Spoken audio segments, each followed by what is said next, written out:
Hola con todos, buenas noches. Doctor Surco, Hola Eduardo, hola Marcel, ¿qué tal?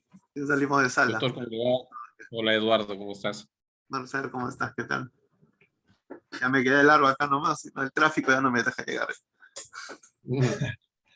De instalar tu colchoncito ahí. Voy a utilizar su oficina, doctor Basurco. Ok, ya después cobro ya.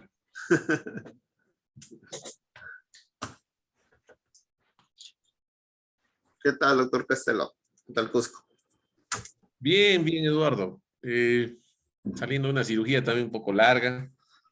Tengo un poco doliendo las muñecas por toda la lucha, pero bueno, tranquilo. Y con el embalse, pues, post pandemia, ¿no? O sea, que realmente es un problema terrible. El embalse no nos permite equilibrar la actividad quirúrgica todavía. Nosotros ya somos 7, ahora somos un servicio consolidado. Qué bueno. Sí, Y aún estamos así. haciendo guardias, unas guardias permanentes también, Ah, 24 horas prácticamente de neurocirujano en nuestro hospital, ¿no? Pero las autoridades todavía no entienden que hay una ola de post-pandemia. ah, Uf, brutal, doctor, brutal. Y acá nosotros no tenemos esa opción del daño resuelto porque todo se trabaja en base a hora y hora extra no es hora pagada. En el MINSA al menos es solamente es amor a la camiseta y eso no puede ser, ¿no? El embalse es terrible, realmente. Acá en la ciudad es bárbaro. Pensábamos que con 7 neurocirujanos en nuestro hospital ya podríamos equilibrar un poco, pero no, es imposible. Es difícil. Si no hay una política adecuada, estamos en nada. Pero bueno, hay que darle cada día lo que se pueda. Algo se hace. Sí, pero exactamente, exactamente. Bueno, esperaremos a los directivos para ver que nos indiquen cómo es el mecanismo. La dinámica, sí. Ajá. Mao, mínimamente.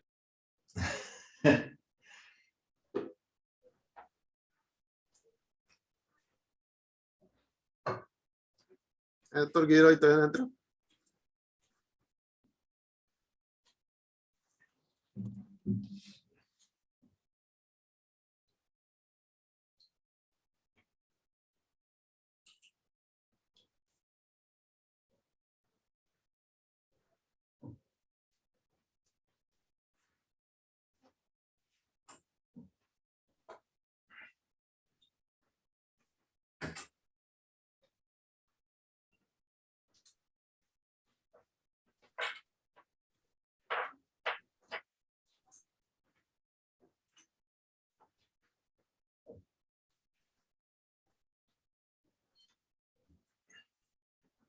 No, todavía. Nada todavía.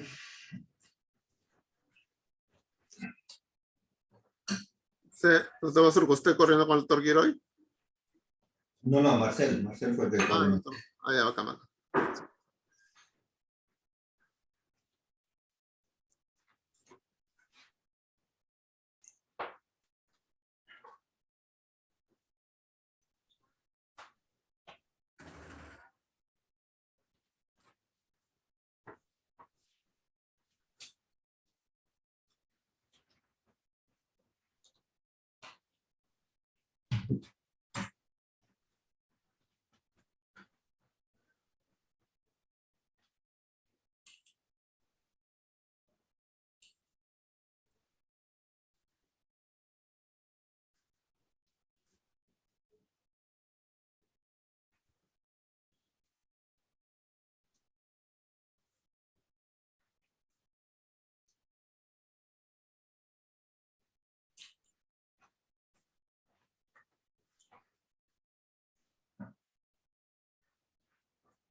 Doctor Guiroy ya está entrando. Bueno.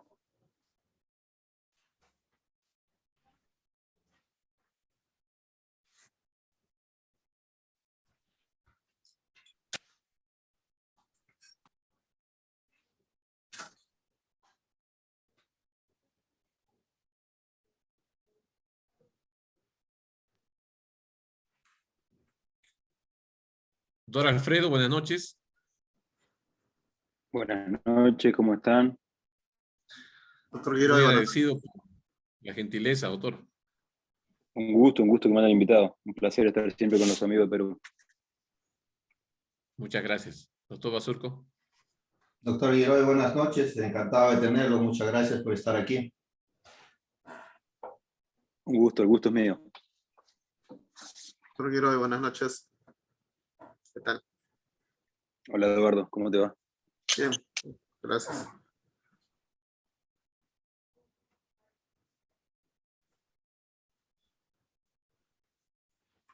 Estamos a la espera de que nuestros directivos nos den la luz verde.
¿Qué hora es en Argentina, doctor Giroy?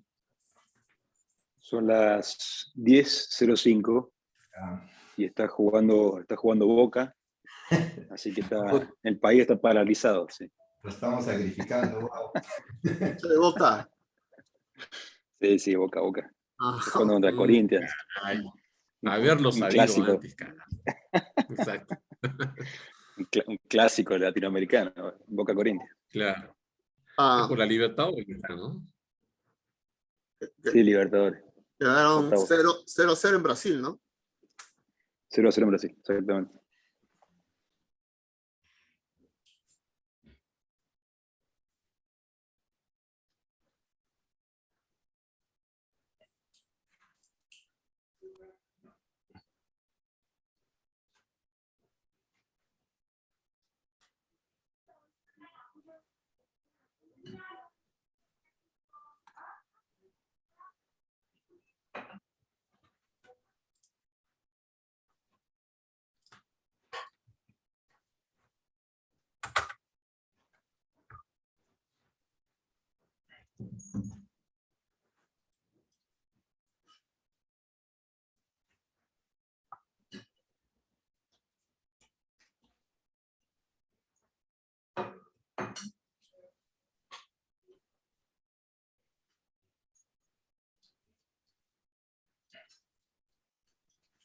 ¿Tienen mucha tuberculosis en Perú? ¿Ven habitualmente Sí, casos sí, de doctor. tuberculosis con deformidad? Sí, doctor. Sí, justamente eso iba a comentar antes que se adelante usted. Realmente es una epidemia que está lejos de mejorar, está agravando. Y tal vez después de la pandemia podamos ver algún rebrote un poco mayor. Cabalmente en ciudades donde hay hospitales de referencia como en Lima, en Arequipa también, y en la ciudad del Cusco, donde yo vivo, donde yo practico la neurocirugía, se ve cada vez casos más complejos y tuberculosis resistente y abandonos o fracasos terapéuticos y extra resistente. Y ha motivado esto el desarrollo de grupos de trabajo, principalmente en el Hospital Almenara, en la ciudad de Lima, donde el doctor Basurco y el doctor Laos encabezan esta iniciativa. Y curiosamente, en el hospital donde yo trabajo, en los últimos 8 o 9 años, hemos visto una cantidad impresionante de casos regularmente llevados. Entonces, nos ha motivado esto a algunas coordinaciones o reuniones, aprovechando algunos congresos o cursos que podamos tener, con el propósito de aportar también nuestra experiencia, ¿no? Y ahí el doctor Duchen cabalmente es el que está motivado con esto y viene liderando un grupo trabajo para establecer algunas guías de manejo o un consenso de manejo a nivel latinoamericano. El Hospital Almenara también tiene una experiencia apreciable, ¿no es así, Eduardo? Sí, sí, hemos manejado en los últimos, sobre todo en los últimos años, ha aumentado lo que es la espondilitis tuberculosa. Yo sospecho que es dependiendo también del avance de la población en Lima, los hacinamientos, la longevidad también de las personas, el uso de corticoides, todavía la parte de la pobreza, el hacinamiento que es importante acá en el Perú. Que ya lo tenemos a Pedro acá. Hola Pedro, buenas noches. Colegas, buenas noches. Buenas noches. ¿Qué tal? Qué gusto. Alfonso, buenas noches. Eduardo, Marcel. ¿Cómo le va, doctor Soto? ¿Qué tal? Y Alfredo Giroy, ¿qué tal? Muy buenas noches. Qué gusto. Hola Pedro. Qué gusto, carambas. Gran placer tenerlos. Muchísimas gracias por estar con nosotros esta noche. Gracias. Miren, en este momento vamos a empezar a hacer la parte administrativa de la reunión. Inmediatamente luego, yo voy a dejarles en absoluta libertad para que se desarrolle este webinar de esta noche. ¿De acuerdo? Claro, gracias. Ya. Muy bien, colegas, buenas noches. Vamos a empezar a dar inicio a este webinar de este martes 5 de julio de la Sociedad Peruana de Neurocirugía y vamos a, en primer lugar, a dar algunos informes en relación a los eventos que tenemos casi a puertas. Hemos sido invitados como Sociedad Peruana de Neurocirugía para que el día de mañana vayamos al Colegio Médico del Perú para conmemorar un año más de la Academia Peruana de Cirugía. Hemos sido invitados para cerca de las 8 de la noche para hacernos presente en el aula Weiss para que juntamente con su presidente, el doctor Luis Villanueva, compartamos una festividad más de la conmemoración de la Academia Peruana de Cirugía. Hemos sido invitados también al Congreso de la República. Están realizando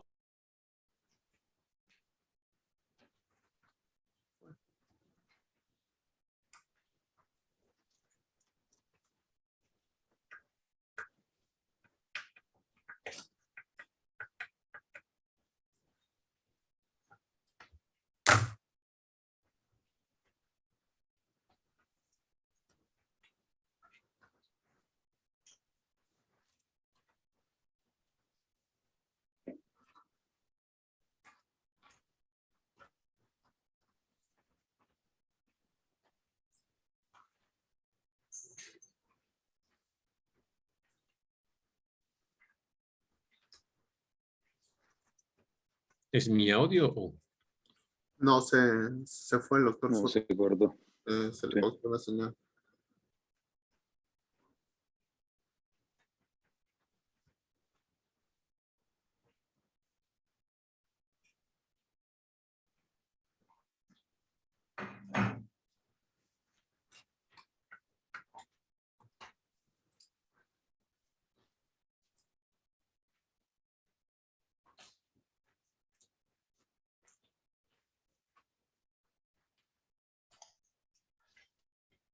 Hola, buenas noches con todos. Muchas gracias a todos los presentes, al doctor Alfonso Basurco, al doctor Marcel Castelo, al doctor Eduardo Laos y al doctor Alfredo Giroy. El doctor Soto parece que tuvo un pequeño inconveniente, seguramente ya se va a conectar en los siguientes minutos. En todo caso, si hay alguna dificultad, ya damos inicio a la actividad. Vamos a ver si se conecta el doctor Soto enseguida.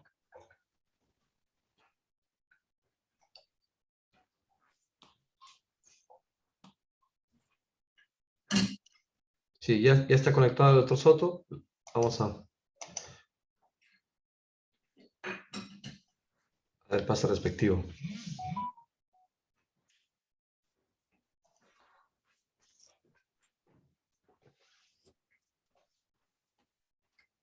colegas, buenas noches. Tuve un ligero pérdida de señal, por favor. Mil disculpas.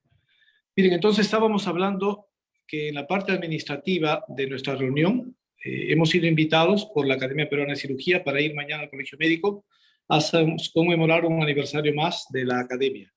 Y el día jueves, en la mañana, hemos sido invitados al Congreso de la República porque se está presentando un proyecto de ley para todos los pacientes con epilepsia, sobre los pacientes con epilepsia. Entonces también hemos sido invitados por una de las congresistas, que es la dueña de este proyecto de ley, que se dará a conocer a las 10 de la mañana de este día jueves. Enseguida vamos a hacer que nuestro secretario general, el doctor Luis Saavedra, nos haga la lectura del acta del último martes. Doctor Luis Saavedra. Sí, buenas noches.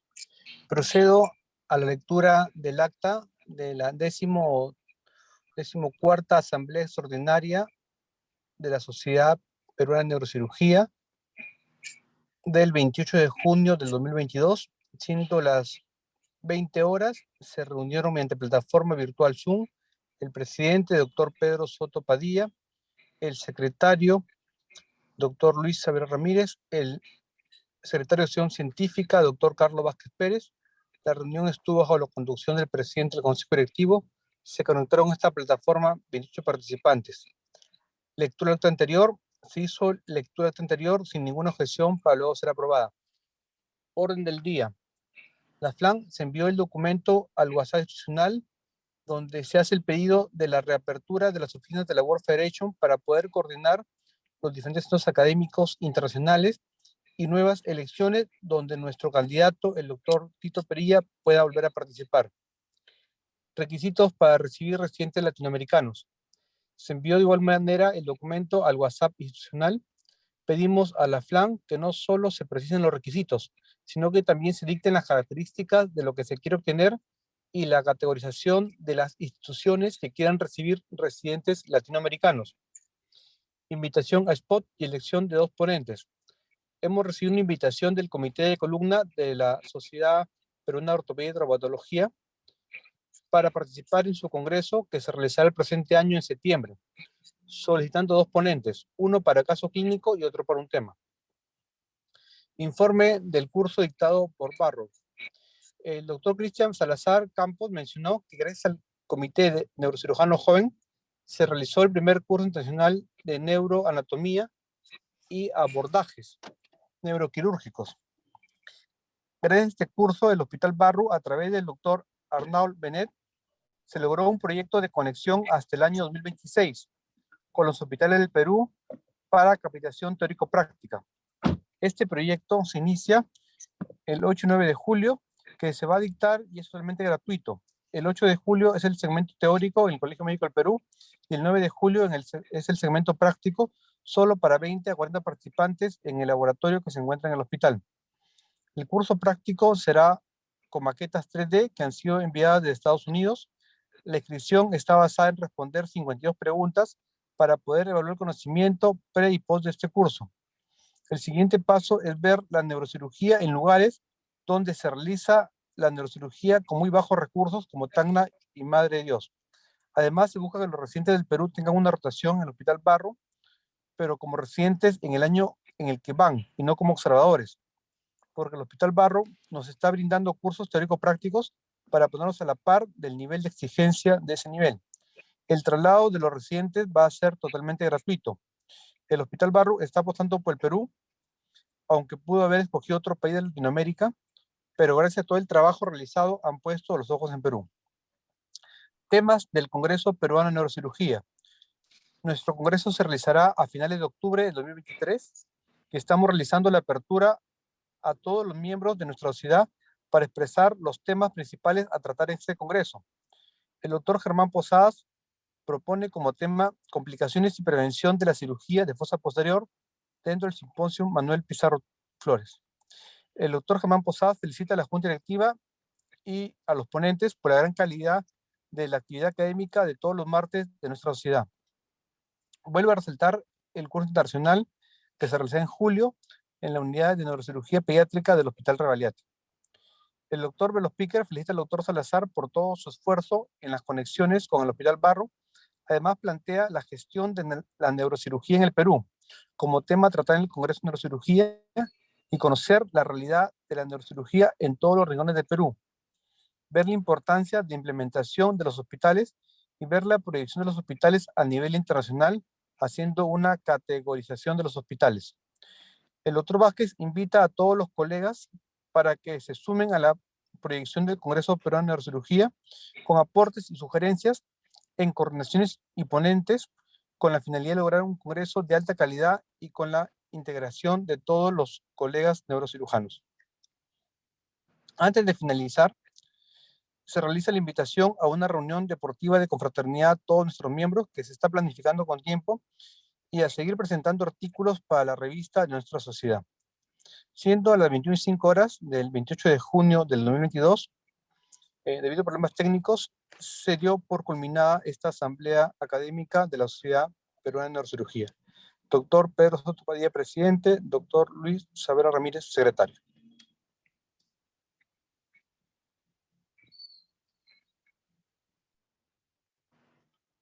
Saavedra.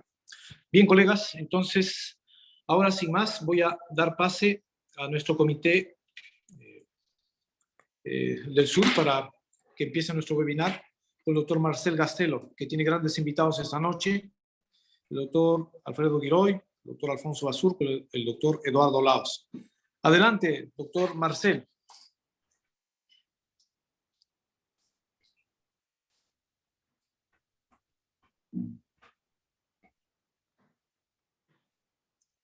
Bien, Marcel, si me permites.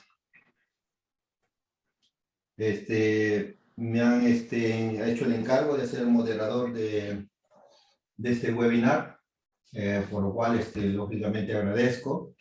El tema creo que es bastante importante.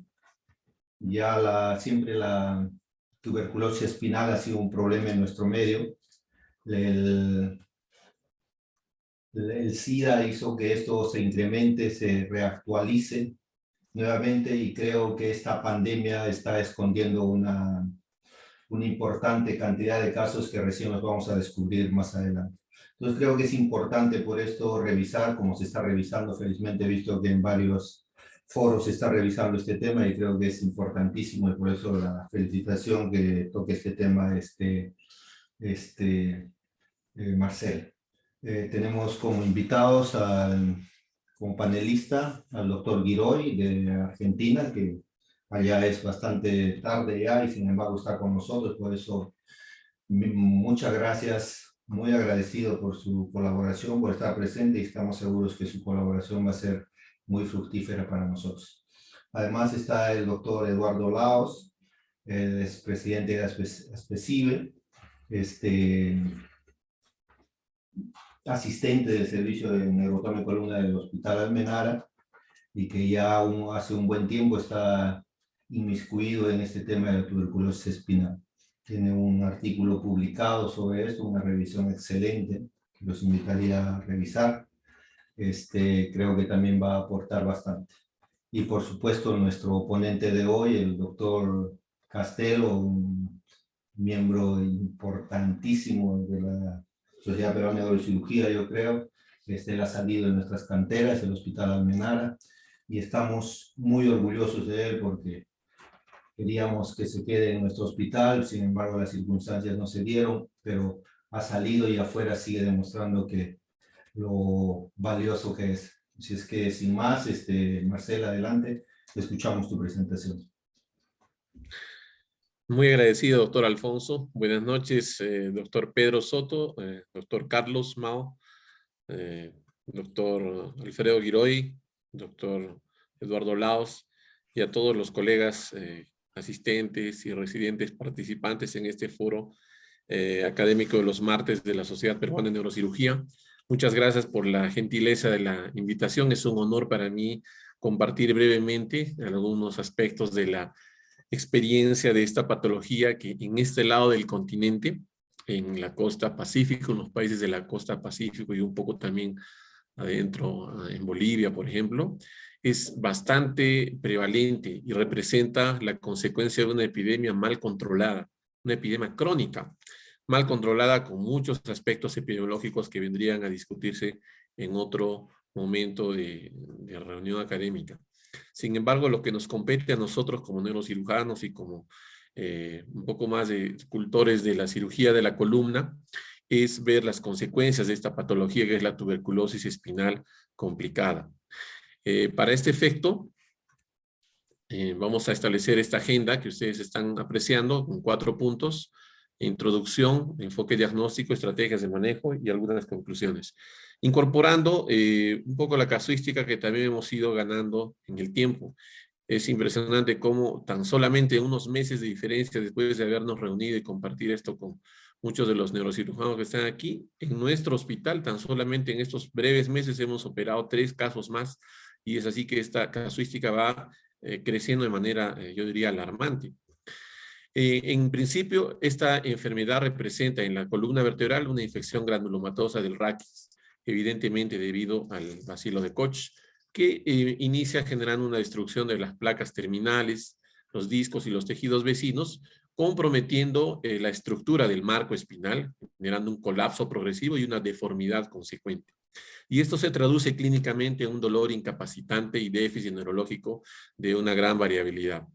Así las cosas, el manejo de esta patología se hace muy desafiante porque a menudo vienen los pacientes con un diagnóstico tardío, con complicaciones. Y este retraso hace que la solución quirúrgica sea compleja y no siempre efectiva en un mismo tiempo quirúrgico. Y se asocia o se suman los problemas logísticos, los problemas institucionales, económicos, de los cuales son partícipes todas las realidades en Latinoamérica y por supuesto en nuestro país también. Hay recursos institucionales limitados, la disposición de los insumos, de los sistemas de fijación, de los injertos son limitados y eso genera una doble complicación. Desde el punto de vista epidemiológico, en las Américas, para el Global Tuberculosis Report del 2020, los casos estimados estaban liderados por Brasil, evidentemente por la población, pero en el resto de Latinoamérica, el Perú es el segundo lugar, tanto en casos en general estimados como en incidencia estimada de casos de tuberculosis por 100.000 habitantes, solamente superado por Haití. Y ahí nomás está Bolivia, ¿no? Entonces ahí viene el interés también por la casuística del doctor Duchenne. Y aquí en Perú hay una distribución heterogénea entre la costa, sierra y sabe Dios qué otros hospitales donde esas patologías simplemente están a su suerte. Y entonces esto es algo que realmente nos motiva y nos compromete dada la complejidad de la patología. Desde el punto de vista patogenético, la lesión inicial, que es el desarrollo de un granuloma crónico, se desarrolla o se establece en esta distribución porcentual que ya conocemos, mayormente a nivel tóraco-lumbar debido a la condición del hueso esponjoso muy vascularizado, debido a que esta zona soporta una gran carga y movilidad y también debido a la abundante distribución del sistema linfático tóraco-abdominal vecino que promueve la metástasis hacia las regiones específicas de la columna vertebral, desarrollo del granuloma crónico, desarrollando en el 90% de los casos una lesión típica que es una epifisitis y que progresa después hacia una espondilitis paradiscal. Y en el 10% de casos, no en forma muy rara, vemos con relativa frecuencia, lesiones atípicas que pueden ser tanto centrales, anteriores, apendiculares o intraespinales y que generan, por supuesto, una variabilidad diagnóstica diferencial importante. En cuanto al estadiaje, el desarrollo de esta patología que inicia en la implantación a nivel de los platos terminales antes de los 2 meses de desarrollo, evoluciona hacia una verdadera infección de estas lesiones que son las epifisitis y que posteriormente progresan hacia los cuerpos vertebrales desarrollando la espondilitis hacia los 6 meses. Aquí todavía, si bien hay cierta debilidad y podría desarrollarse algún nódulo, no hay colapso vertebral. Sin embargo, esto fisiopatológicamente pasa de una fase de compensación donde en la columna anterior el foco de lesión sufre un grado de estrés importante debido a que la resistencia y la potencia todavía están en equilibrio y la banda de tensión posterior es fundamental aquí para detectar a tiempo y, por ejemplo, ofrecer algunas alternativas conservadoras. Mientras que cuando la lesión progresa, el fulcro, que es este punto donde se desarrolla la lesión, colapsa por fracaso, donde la resistencia es mayor que la potencia y empieza a sufrir la banda de tensión posterior. Entonces aquí ya se convierte en inestable la lesión y esto produce pues una sintomatología asociada con dolor, el desarrollo de un absceso, una mielopatía precoz en ocasiones. Cuando el desarrollo de las lesiones progresan desde una cifosis leve, que es un estadio 3B, hacia una cifosis moderada y luego severa, que son los estadios 4 y 5, es decir, hablamos propiamente de la enfermedad o mal de Pod hacia los 2 años, el proceso de inestabilidad desarrolla propiamente la deformidad, donde ya no hay solo fracaso biomecánico del fulcro, sino colapso del fulcro, y eso genera pues una mucho mayor resistencia sobre la potencia, un fracaso total de la banda de tensión posterior y la deformidad consecuente que determina un cuadro clínico con mielopatía por compresión mayormente y la deformidad cifótica, por decirlo menos. Entonces, el enfoque diagnóstico está en nuestra experiencia orientado a la casuística que vamos ganando. Como decíamos, en estos 4 a 5 meses últimos, nada más donde tabulamos algún trabajo presentado en un congreso mundial, hemos operado 3 casos más y ahora tenemos ya 45 solo en nuestra sede, con una distribución demográfica como la que estamos viendo, mayormente varones, con una edad media de 44 años, y los pacientes que tienen secuelas de TB pulmonar o un estado nutricional deficiente son aquellos que se presentan con la mayor incidencia en comorbilidad. Para esto, como ya entendemos, el objeto de esto es básicamente presentar una experiencia, no necesariamente repetir la literatura. Tenemos como principio identificar los marcadores clínicos sugestivos. Todavía aquí nos falta coordinar con los servicios de clínica, por ejemplo, neurología, ortopedia, o medicina interna, o infectología, el fortalecimiento de una estrategia o de un protocolo institucional. A pesar de que, por ejemplo, en toda la macro región sureste, nuestro hospital está denominado como como centro de excelencia de manejo de TB espinal, todavía no logramos congregar la opinión de todos los especialistas de modo que nos puedan ayudar a identificar precozmente los marcadores clínicos sugestivos de una lesión espondilítica a nivel de la columna y por lo tanto ofrecer un mejor abordaje terapéutico y sobre todo precoz al paciente. En cualquier caso, estos que son conocidos en la literatura representan un estándar de aproximación. De modo que cuando evaluamos las imágenes características en la columna, sea rayos X, resonancia o tomografía, tenemos un estándar de referencia, pero todavía no es un diagnóstico definitivo. Para lo cual necesitamos confirmar un diagnóstico por biopsia, de preferencia, haciendo estudios tanto histopatológicos como microbiológicos, que representa un estándar de confirmación, puesto que no hay mejor forma de abordar esta patología que demostrar su existencia en la biopsia. Muchas lesiones de orden piógeno, de orden inflamatorio, terminan tratándose como, o inician tratándose, mejor dicho, como tuberculosis espinal cuando no lo son. Entonces necesitamos, dentro de lo posible, desarrollar esta secuencia.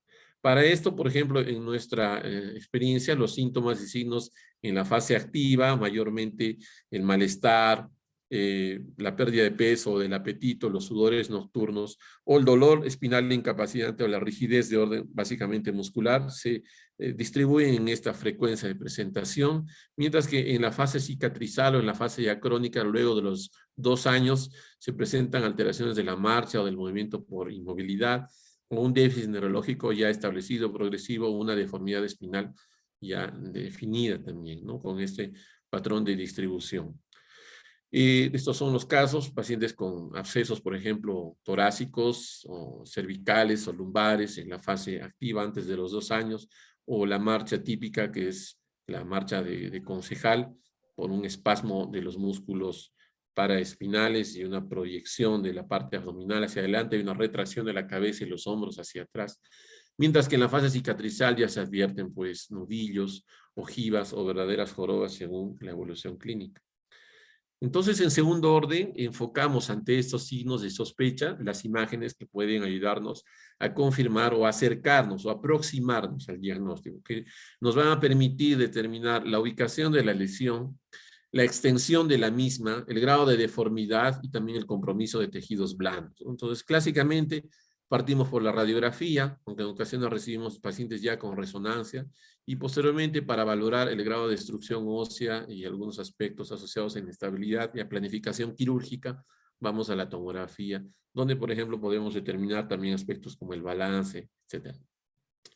En los radios X, con una sensibilidad baja, en forma temprana, se pueden ver algunos signos de espondilitis, como rarefacción de los platos terminales o los famosos imágenes en mordida de ratón a nivel, por ejemplo, tóraco-lumbar o lumbar, o a nivel cervical, por ejemplo, algunas erosiones asociadas a unas sombras, y en formas ya posteriores, el engatillamiento, la hiperlucidez en los bordes del disco, es decir, en las zonas de los platos terminales, y también evidentemente el colapso característico que asocia a estas lesiones en la radiografía.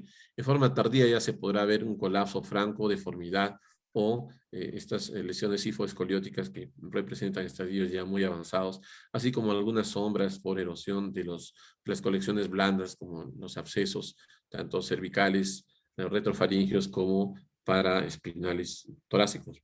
En este sentido, la resonancia magnética importa mucho como una prueba de elección para el acercamiento, no para el diagnóstico todavía, donde estructuras espinales precoces se pueden desarrollar la infección a nivel de las epífisis, por ejemplo, la epifisitis clásica, que es la infección paradiscal, progresando hacia un colapso, posteriormente desarrollando un verdadero secuestro mixto, sea blando, sea duro, etcétera, que va comprometiendo el componente espinal y, por supuesto, generando la deformidad respectiva, así como produciendo una extensión paraespinal. Más adelante, saliendo las lesiones típicas, que son estas, algunas como el colapso en concertina, que representa la lesión en el centro, y la destrucción propiamente del centro de la vértebra, o los granulomas intrarraquídeos, o la infiltración pseudotumoral del cuerpo vertebral, o granulomas en la médula, también son imágenes a considerar, así como los abscesos prevertebrales o paravertebrales de diferentes regiones de la columna. En la tomografía nos ayudaremos de algunos hallazgos como los patrones de destrucción monofocal o multifocal o multisegmentaria, como se ve en estos casos, los patrones de inestabilidad como la deformación severa o la traslación, deformación traslacional, o la esclerosis y signos de reparación no necesariamente fisiopatológica, como es en este caso finalmente la anquilosis. Y también podríamos medir idealmente algunos parámetros de estabilidad en relación a las angulaciones, como la angulación de cifosis, donde el método de Constant es el más utilizado por nuestro grupo, a lo cual es evidente que en el tiempo necesitamos integrar aspectos o parámetros relacionados al balance global, al balance sagital o coronal, al balance multiaxial de la columna, que nos permita establecer mejores parámetros de tratamiento o más robusto o más óptimo. Y ese es uno de los compromisos y uno de los sesgos también del desarrollo del trabajo en nuestra sede institucional que debemos superar.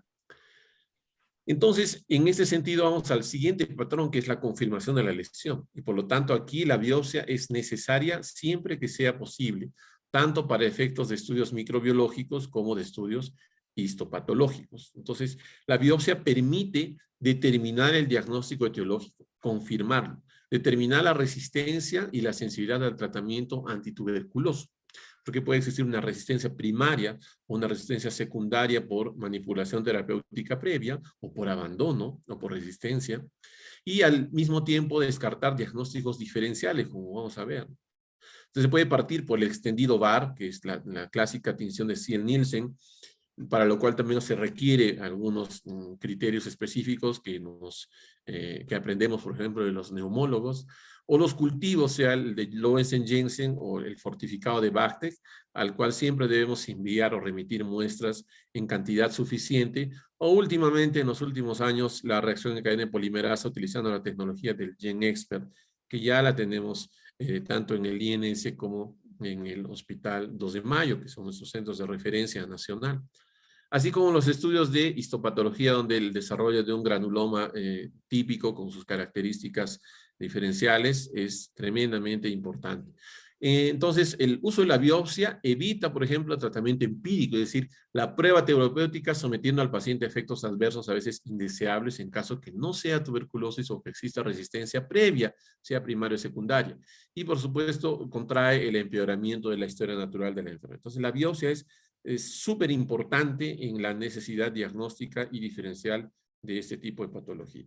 Porque podemos encontrarnos con lesiones de orden piógeno, lesiones de orden degenerativo, o lesiones, por ejemplo, brucelósicas, o tumorales, o parasitarias, que simulen perfectamente una tuberculosis espinal, o mejor dicho, que la tuberculosis simule este tipo de lesiones. Entonces, hasta este momento, decir que esto parece lo más típico, seguro que es tuberculosis, es cerrado, pues, ¿no? A la luz de los conceptos actuales y de la evolución de nuestros pacientes. Dentro de lo posible, por lo tanto, hay que limitar cada vez más las pruebas terapéuticas y ver qué es lo que sucede, sino más bien promover cada vez más el desarrollo de los estudios biópsicos a nuestro cargo.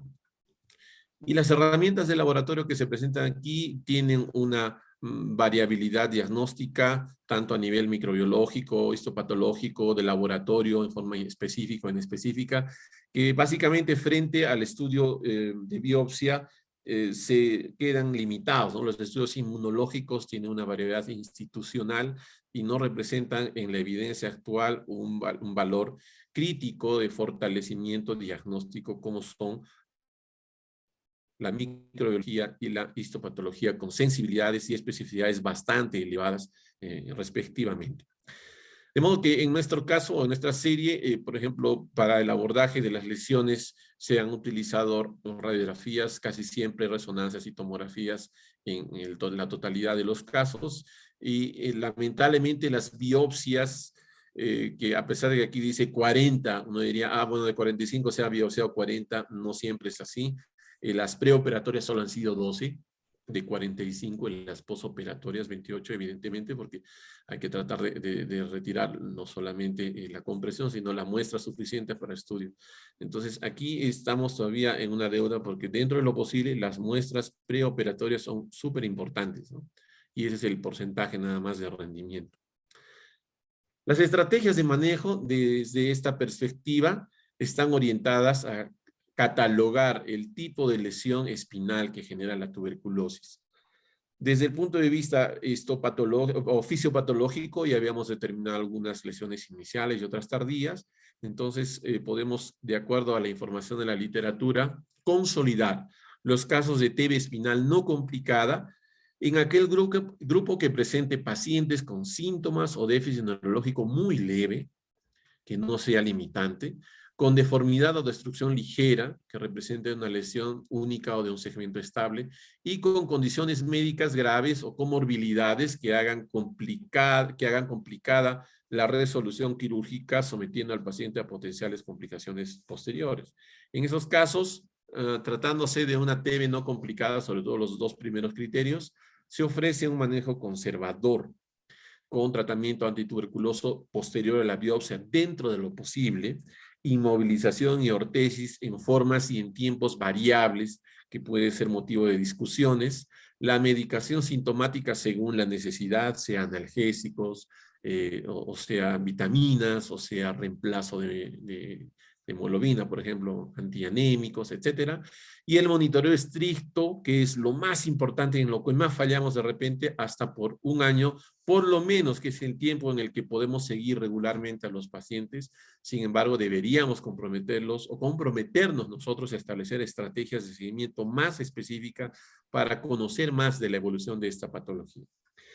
Mientras que la TB espinal complicada representa el grupo de pacientes con déficit neurológico severo o progresivo, con gran destrucción o deformidad o inestabilidad o gran dolor incapacitante propiamente en forma casi absoluta, los pacientes con mal de Post como tal, con absceso paravertebral, sobre todo esos abscesos grandes que generan efecto compresivo o que son accesibles para efectos diagnósticos, y cuando hay un fracaso del tratamiento conservador por múltiples circunstancias. En esos casos, preferimos darle una solución quirúrgica con desbridamiento, descompresión o drenaje, que es un objetivo esencial, reconstrucción de lo destruido, reemplazo de lo que falta, estabilización de lo inestable, la alineación dentro de lo posible y promover la fijación o la fusión de acuerdo a las estrategias disponibles y a la experiencia del grupo quirúrgico.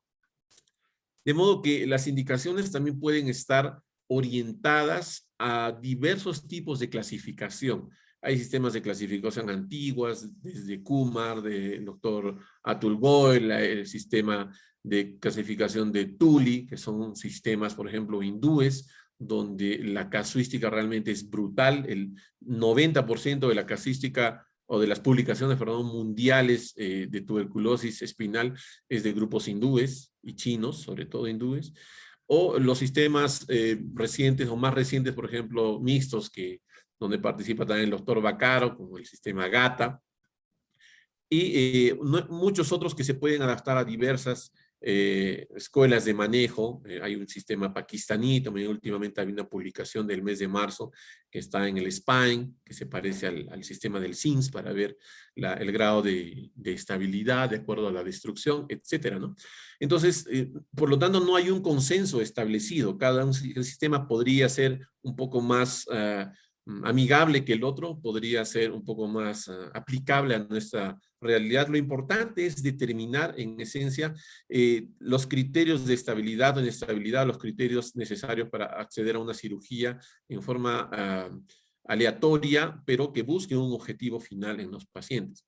Entonces aquí, por ejemplo, presentamos el sistema GATA, que es muy conocido, donde los tipos 1, 2 y 3 tienen asociados las características de la lesión espinal y también algunas alternativas de tratamiento. Entonces, si bien este es un modelo de orientación terapéutica, no necesariamente representa un patrón establecido, rígido. Puede haber variabilidad individual en algunos casos, donde lo que parece que requiere solo tratamiento médico termina siendo quirúrgico y viceversa, ¿no? Entonces, ahí es la importancia del proceso de seguimiento de los pacientes en la evolución de la patología, y eso es lo que nos ayuda cada vez a aprender más de estas lesiones espinales. De modo que para elegir el abordaje quirúrgico, en esencia es importante definir cuál es el objetivo y también saber si tenemos los recursos y la experiencia suficiente. Entonces, clásicamente, los abordajes anteriores que atacan la enfermedad han sido los preferidos, de modo que se entiende que la patología es básicamente una lesión de columna anterior, pero la parte negativa es que puede haber compromiso de vísceras o de vasos, o la curvatura podría ser muy grande como para restablecerla en forma única por un desbridamiento, reemplazo, y requiere una curva de aprendizaje. Posteriormente, el acceso en la parte posterior es más favorable porque ataca la curvatura, no nos metemos con vísceras ni grandes vasos, tiene mejor curva de aprendizaje porque es un abordaje más amigable al cirujano de columna o al neurocirujano.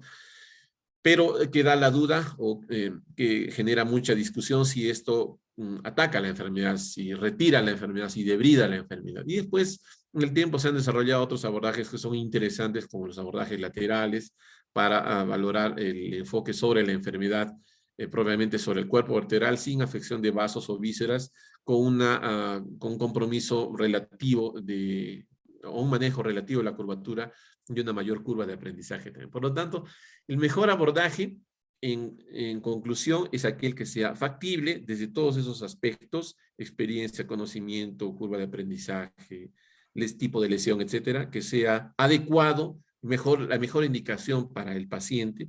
Tal vez un paciente que es muy añoso, se prefiere o un manejo conservador o se prefiere un manejo solo posterior, aunque la lesión sea más anterior. Ahí vienen los aspectos técnicos y las discusiones, y sobre todo que sea seguro. Si uno no conoce cuál es la técnica mejor anterior o mejor posterior o mejor lateral, preferible no hacerla y utilizar aquella que pueda ofrecerle un mejor resultado al paciente y también una seguridad y satisfacción al colega. Entonces, en el contexto del abordaje anterior, entendiendo que la TB es una enfermedad anterior, pueden haber todos estos tipos de abordajes que representan los abordajes diversos de las patologías que conocemos ya a nivel espinal, sea cervical alta, cervical propiamente, tóraco o torácica alta, o torácica, o toracolumbar, o lumbosacra, de lo cual no vamos a comentar in extenso porque está fuera del espíritu de esta conversación. Simplemente decir que en cuanto a la tuberculosis espinal, la ventaja de este abordaje sería el desbridamiento y el retiro de toda la lesión propiamente en forma radical y directa, la reconstrucción espinal lo más óptima porque se restituye el frame, que es el componente anterior, que biomecánicamente es el más importante. Se promueve una flexión vertebral sólida y una estabilización y evita el abordaje posterior donde la musculatura y la estructura ligamentaria, que nada tiene que ver en teoría con la patología, estaría siendo afectada. Entonces esta es la filosofía del manejo anterior. Pero es menos amigable por la anatomía compleja, porque requiere una mayor curva de aprendizaje, porque puede ser menos versátil para la instrumentación y esta puede hacerse poco fiable, produciendo mayor riesgo de cifosis o una alta tasa de complicaciones asociada a todo lo que estamos analizando.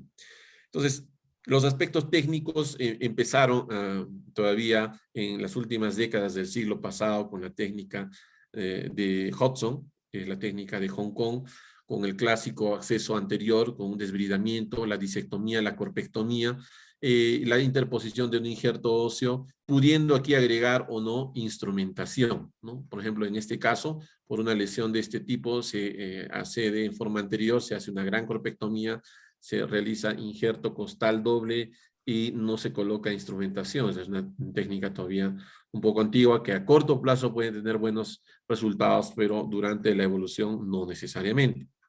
De modo que esto se puede modificar, por ejemplo, para preservar la parte todavía viable, en teoría, mediante una planificación al menos tomográfica, y no llevarse toda la vértebra, técnica denominada de Hong Kong modificada, donde se hace una lesionectomía, un desbridamiento, interposición de injerto y colocación de una instrumentación adicional, sea corta o larga, de acuerdo a lo que sea factible, como en este caso la corpectomía a 2 niveles, la interposición del injerto y por supuesto una fijación a un nivel arriba y un nivel abajo para promover la fusión, hecho que tiene mejores resultados quirúrgicos.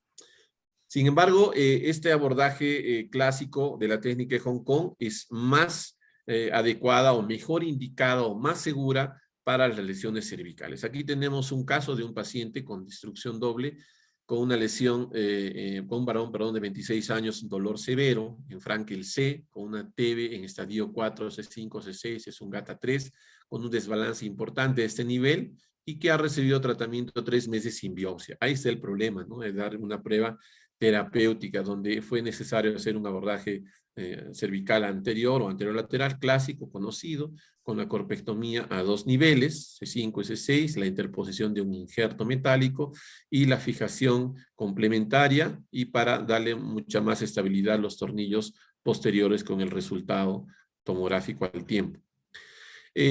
Cuando se tienen lesiones un poco más inferiores, por ejemplo a nivel toracolumbar, donde está la charnela, en este caso de un varón de 21 años con dolor severo y un Frankel D con una lesión que compromete 2 vértebras, se puede acceder también, al menos lo hacemos junto con cirugía de tórax, no nos hacemos problemas en congregar a los colegas de tórax, por un abordaje anterolateral a nivel toracolumbar, la descompresión de T12, básicamente la interposición de injerto, que es mixto, y la fijación con los resultados durante la evolución. Entonces, en estos casos se puede preferir el abordaje anterior. En tanto, el abordaje posterior, con la filosofía de que la puerta delantera está por detrás, curiosamente así nació esto, se puede ofrecer, por ejemplo, evidentemente a nivel cervical, solo un abordaje posterior, parecido al caso que hemos presentado anteriormente, solo un abordaje posterior o una reconstrucción global posterior, dependiendo de la magnitud o de la extensión de la lesión a nivel torácico, y también solo posterior o reconstrucción global posterior a nivel lumbar. Con algunas variantes, por ejemplo, por el acceso de la constotransversectomía o la lateral extracavitaria a nivel torácico y solamente el acceso transfedicular a nivel del abordaje lumbar. ¿Cuáles son las ventajas? Es un acceso más amigable porque prácticamente abordamos casi en el 95% de los casos las lesiones espinales por vía posterior. Conocemos bastante bien la anatomía. Es un abordaje versátil porque permite extender en caso necesario. Permite el desbridamiento y la descompresión extensivas con el dominio de algunas modificaciones a la técnica que cada vez van organizándose en forma sistemática, así como una reconstrucción robusta y la fusión. Mejora la corrección de la cifosis y la curva y por lo tanto el desbalance, y tiene asociadas relativamente menos complicaciones que la anterior. Pero las desventajas están en relación al sacrificio de elementos saludables, por ejemplo, facetas o músculos, que si bien nos ayudan a reducir o a mejorar la curva, por ejemplo, a nivel muscular, requieren un proceso de rehabilitación más prolongado, más extensivo, a fin de dominar la biología del raquis en la evolución del paciente. La descompresión, la reconstrucción y fusión son evidentemente más laboriosas, eso está claro, y depende netamente de la instrumentación. Por lo tanto, esta requiere ser mayormente a 2 o más niveles de abordaje quirúrgico. Técnicamente requiere una instrumentación tanto proximal y distal a la lesión. Las osteotomías que pueden ser variables, las osteotomías de columna posterior son las más usadas y en ocasiones hay que proceder a las osteotomías de las 3 columnas con las variantes que ya conocemos. El desbridamiento y la descompresión es necesario sobre todo del secuestro, por supuesto de la lesión corporal discal, pero sobre todo del secuestro que genera mayormente la compresión, la reconstrucción alineando con o sin interposición de injerto y la estabilización, es decir, la fijación definitiva y la artrodesis. Entonces, aquí hay 2 variantes, como ya hemos anticipado, el abordaje solo posterior, que está bastante desarrollado en una serie de publicaciones, pero que más o menos coinciden en orientar las indicaciones específicas cuando la TV espinal es pausisegmentaria, es decir, que no compromete más de 2 cuerpos vertebrales, cuando está asociada a lesiones de canal o el arco posterior, cuando la altura es básicamente, la pérdida de altura es básicamente de un cuerpo vertebral, cuando el ángulo de cifosis es menor o igual a 30 grados, o cuando el paciente es anciano o frágil como para someterlo a una cirugía anterior y tiene dolor intenso. Evidentemente, estas son indicaciones promedio que pueden tener eventualmente algunas variaciones. Los aspectos técnicos ya lo hemos indicado. Nosotros en la experiencia del hospital utilizamos luego del desbridamiento y la descompresión, o mejor dicho, para este efecto, una técnica que fue promovida por este grupo japonés, que es la técnica RASPA, que ha sido desarrollada o ha sido alentada para la resección de la osificación del ligamento longitudinal posterior y que en base a sus criterios técnicos nos han servido para retirar los secuestros, sobre todo cuando son duros a nivel premedular o predural, y generar un efecto descompresivo bastante óptimo. En esto consiste la técnica, la fijación con la barra o con los tornillos y la barra temporal unilateral, y por el otro lado la osteotomía y la costotransversectomía, que mayormente es parcial, no se necesita una costotransversectomía muy amplia, y el uso de algunas Kerrisons, por ejemplo, por este corredor lateral, mientras más lateral mejor, de terminación angulada o terminación semicurva, que permita retirar el secuestro que está generando la compresión medular. Hacemos lo propio por el lado contralateral, fijamos el tornillo, colocamos la barra unilateral, temporal o transitoria, la osteotomía y el retiro por costotransversectomía de la lesión que falta, generando una descompresión prácticamente circunferencial de la lesión. Esto es en forma mandatoria de regla en nuestros casos, y posteriormente interponiendo el sistema de fijación y el artrodesis, así como algún grado de injerto en forma relativa si lo disponemos o si es accesible, y que permite la compresión y el acortamiento para además restablecer la curva que se ha perdido durante el desarrollo de la lesión. Este es el ejemplo de un caso donde tenemos una lesión en nido de pájaro bilateral a nivel torácico baja, con valor en 52 años, dolor severo por 9 meses, con Frankel sella por compresión, es un estadio 4 gata 3 con una cifosis importante. No recibió biopsia o no se hizo biopsia, le iniciaron tratamiento por 2 meses y fue en deterioro, así que decidimos la cirugía con abordaje posterior, interponiendo los tornillos, luego desarrollando 2 niveles de osteotomía posterior, más costotransversectomía parcial, la técnica RASPA con el uso de las Kerrison, y después facilitando el acortamiento y la artrodesis con interposición de injerto posterior, abundante, bueno, el antibiótico, ¿no? El desarrollo fue óptimo, llegó a los 13 grados de angulación regional, con una mejoría hasta Frankel D a los 2 meses y hasta Frankel E hacia los 12 meses, con un proceso prácticamente de fusión a este nivel. Y esto se permite porque cuando las TBs no tienen tanta angulación, la curva suele ser bastante flexible y depende del retiro del secuestro para que podamos establecer una mejoría que se logra en la mayoría de los pacientes de acuerdo a esta secuencia técnica. Este es otro paciente de 68 años también con dolor severo, con una TB T5, T6 en estadio 4, es un GATA3 con una cifosis mayor de 30, pero había tenido una TB pulmonar antigua con una fibrosis importante, entonces desarrollar un acceso anterior podría ser tal vez un poco complicado, no recibió tratamiento ni fue a biopsia, pero ya vino con un deterioro neurológico.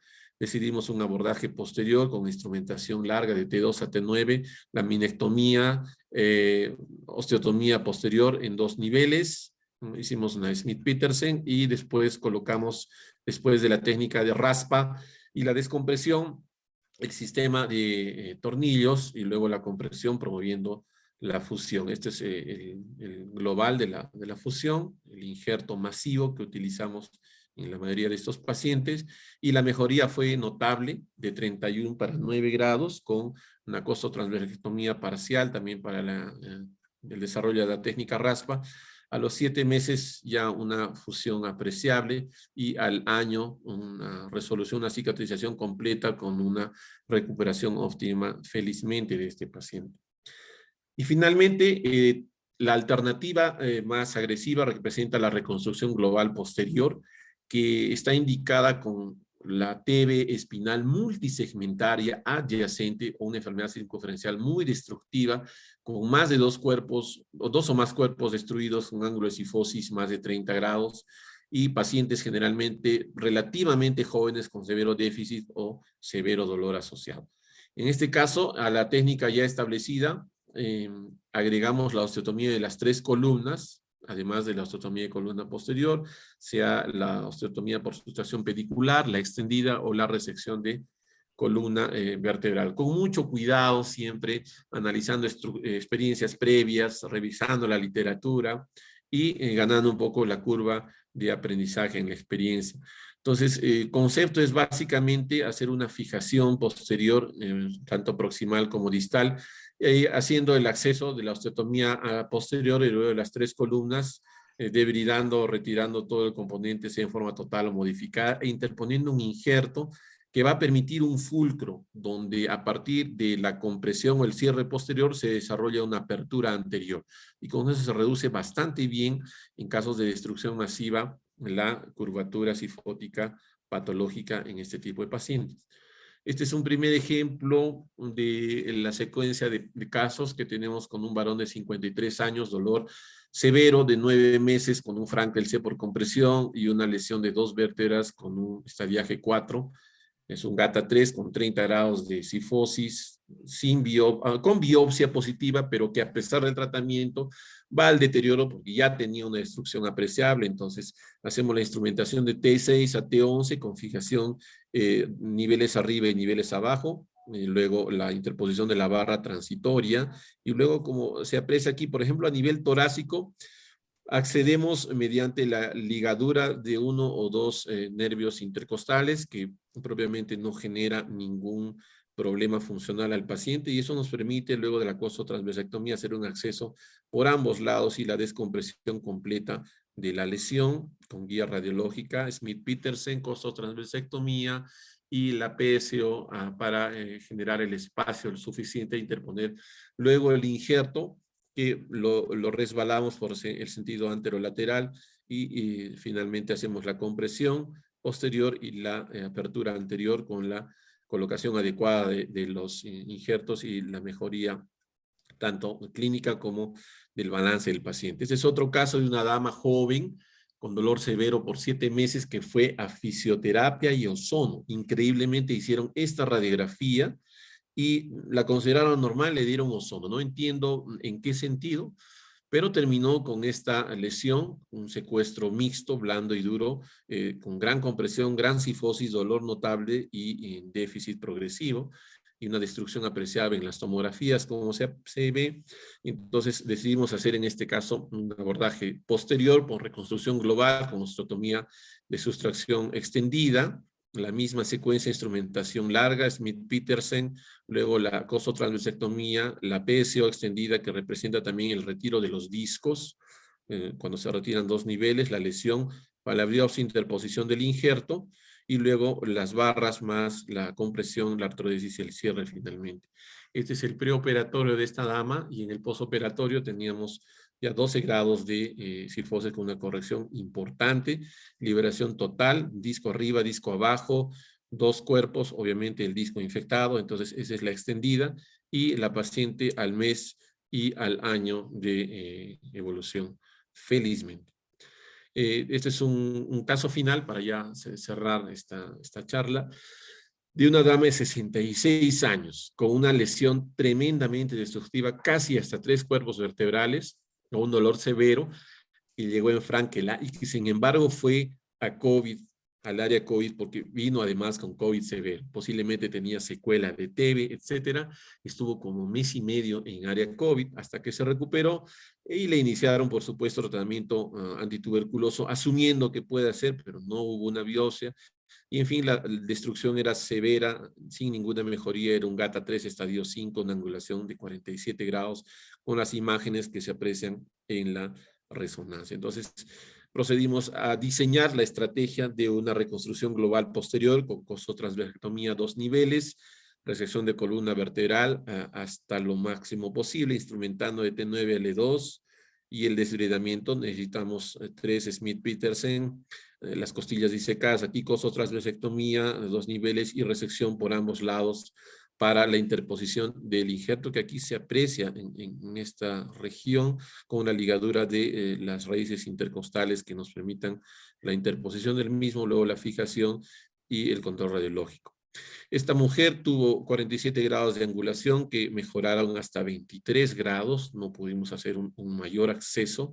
Estas son las imágenes de control de las que disponemos, tanto en la radiografía como en las tomografías, y está propiamente en seguimiento. Ya se ha tenido un control hace poco, ¿no? Esta mujer ya ha avanzado hasta un Frankel C. No sé si puede avanzar más, está pendiente todavía una evolución más adelante, ¿no? Posteriormente. Al final, los criterios del seguimiento pueden ser variables, clínicos, imagenológicos, de laboratorio, y los calendarios también pueden ser variables. No hay nada establecido al respecto. Parece que a los 3 meses, parece que a los 6 y a los 12 meses, pero para esto necesitamos ponernos de acuerdo entre las sedes de trabajo en nuestra región y, ¿por qué no?, en nuestro país y en Latinoamérica. Y ese objetivo tiene justamente las guías o el consenso que se está promoviendo en desarrollo. Los resultados de esta pequeña serie de 45 casos son los que se muestran con los abordajes posteriores de preferencia, mayormente a nivel torácico, toracolumbar y lumbar. Las complicaciones siempre van a estar presentes, tratamos de planificar al máximo todos los detalles, controlar los detalles para reducir las complicaciones. Evidentemente, por el volumen a nivel torácico van a haber más complicaciones, a nivel toracolumbar y lumbar también. Y a largo plazo, estos son los resultados. Hay una mejoría apreciable, obviamente, del dolor, de acuerdo a la escala Basso, del Franklin, en cuanto exista una buena descompresión y una adecuada reconstrucción y alineamiento. Pueden haber algunos casos de empeoramiento, sobre todo a nivel torácico, o también casos donde no hay ningún cambio que puede someter al paciente a una revisión quirúrgica si es necesario. Y también a una mejoría en el ángulo de Constant, que es el ángulo de cifosis, sobre todo a nivel torácico, donde la casuística y la necesidad por biomecánica obligan a alcanzar dicho objetivo. Los sesgos del trabajo de esta pequeña cohorte nuestra están en función a que el tamaño de la cohorte es así, es menor. Faltan mediciones de balance espinal global que necesitamos integrar a estos pacientes, lo cual es un sesgo. Hay un bajo número de biopsias espinales para poder, por ejemplo, hacer una comparación pre y post. y hay una limitación cierta propia de nuestra realidad de los dispositivos y los recursos de monitoreo intraoperatorio del cual carecemos o adolecemos en nuestra sede. Como conclusiones, diremos que la TB espinal es una enfermedad desafiante, de acuerdo a la evolución de su historia natural, de acuerdo al diagnóstico y al manejo. Y esto requiere comprender la patología. Eso es aquello que nosotros hacemos día a día en el desarrollo de estos casos. Cada vez aprendemos más, sobre todo de nuestros errores y del desarrollo de esta patología. Por lo tanto, definir una estrategia de tratamiento representa el objetivo final. Ante la sospecha clínica de imagen, la biopsia es obligatoria dentro de lo posible. Tenemos que volvernos biopsiadores y descubriremos una serie de lesiones que pensábamos que era tuberculosis y tal vez la estábamos tratando mal, tanto para la confirmación como para la sensibilidad previa al tratamiento. La TB no complicada requiere en esencia manejo médico y un seguimiento estrecho, mientras que la TB complicada requiere cirugía agresiva en pacientes con déficit neurológico, inestabilidad o fracaso terapéutico. Finalmente, el abordaje anterior está mejor indicado en la TB cervical y el posterior es más apropiado para casi el resto de los casos. Bueno, muchas gracias por escucharme. Eso es todo. Y si tal vez tienen alguna consulta o sobre todo aporte, ¿no? De lo cual yo también voy a aprender bastante, estoy dispuesto a compartir. Ok, gracias, Marcel. Excelente presentación, una revisión muy minuciosa y sobre todo pues el aporte de la experiencia personal, ¿no? Eso creo que es muy valioso. Yo quisiera invitar al doctor Laos, una primera apreciación mientras esperamos las preguntas de nuestro auditorio. Por favor, el chat está abierto. Eduardo, por favor. No, gracias, doctor Basurco. Lo primero es felicitar al doctor Castelo, una muy buena revisión, muy buena los resultados de los casos mostrados y si queremos hacer un comparativo, ¿no?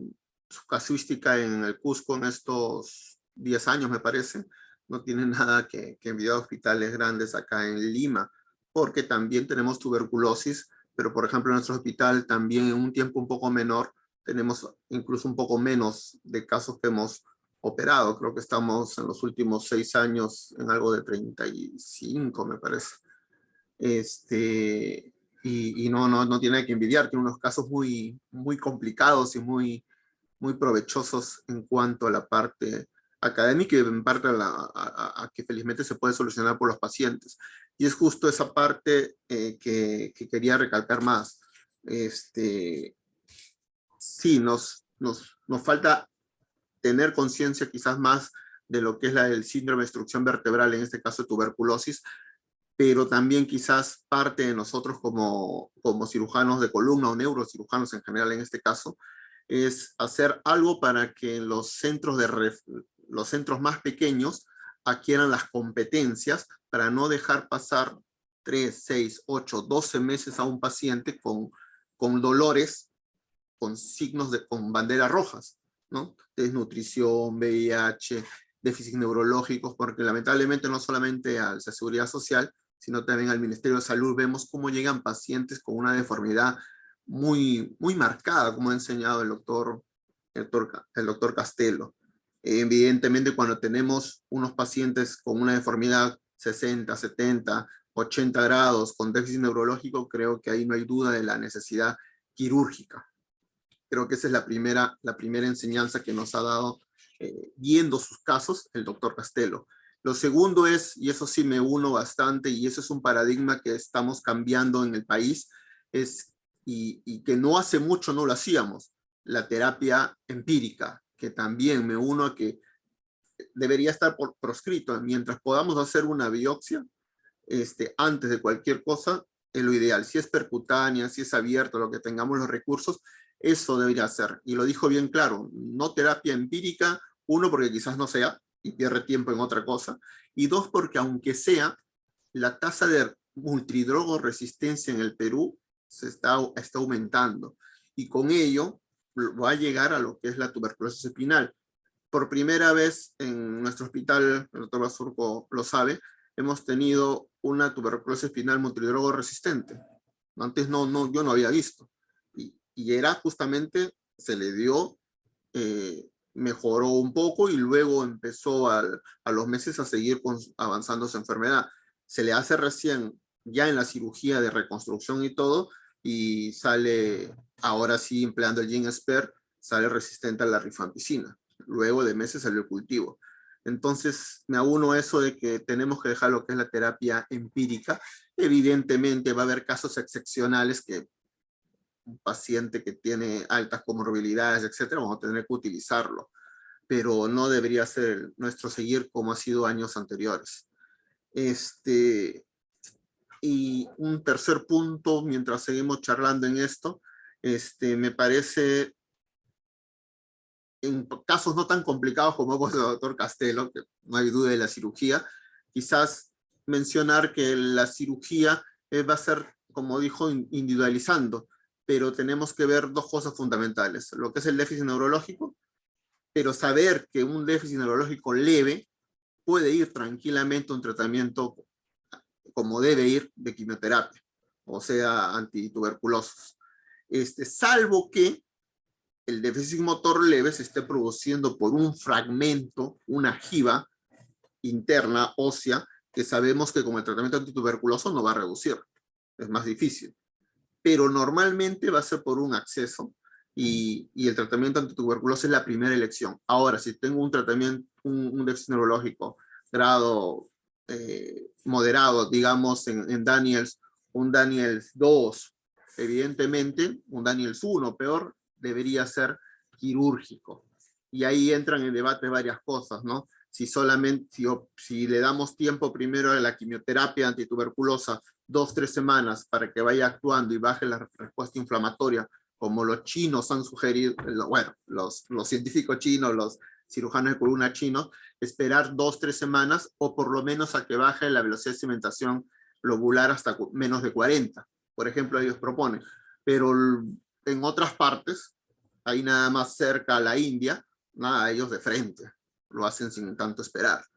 Entonces, y la segunda parte que es importante es la deformidad. Y hay que individualizar. Cuando hablamos de 30, 60 grados, probablemente estamos hablando del segmento torácico. Pero tenemos que ajustarlo en el lumbar. En el lumbar no vamos a encontrar una deformidad de 40 grados, porque de por sí ya es lordótico. Entonces tenemos que ajustarlo a los parámetros normales, y si encontramos ya una lumbar que está yendo a 20, 10 grados, es porque ya perdió los 30, 40 grados que ya tenía. Entonces, teniendo en cuenta eso, es otra indicación de cirugía. No sé si... Gracias, Eduardo. ¿Algo más? Y si nos puede dar su apreciación. Bueno, me uno a las felicitaciones porque la charla realmente fue muy, muy minuciosa y muy detallada, los casos son muy lindos.